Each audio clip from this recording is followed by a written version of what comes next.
क्या है वोल्टेज? 240 हाँ सर।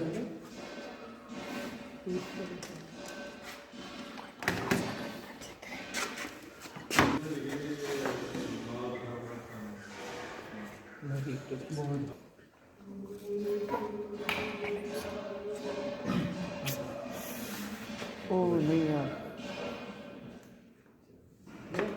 अपन करेंगे इसका एक फ्री हैंड है, क्या है ये? Series test lens. हाँ, इसमें अपने हैंड आता है नहीं आता है कंपनी में वो चेक करेंगे। जी है ना, यानी ये न्यूट्रल फेस पे लगाया तो ये चल रहा है ना, चल रहा है ये अर्थिंग पे चेक करेंगे तो यानी अर्थिंग यानी रीच सही है। लेंगे। और ये इसकी बॉडी पे लगाएंगे और ये क्या पे सप्लाई पे, तो देखेंगे ये क्या है, अगर एक लो हो जाता है यानी इसमें अर्थ आ रहा है, जी। है ना, यानी झटका लग रहा है, करंट आ रहा है। जैसे अगर अर्थिंग चेक करने तो अर्थ वाइप लगाएंगे इसको, ये दो सही है ना। इसका मतलब क्या है, मशीन रोड क्या अपनी एक नंबर सही है। ये उनमें से करे वो चेक करंट आने कर रहेगा, आराम से करना,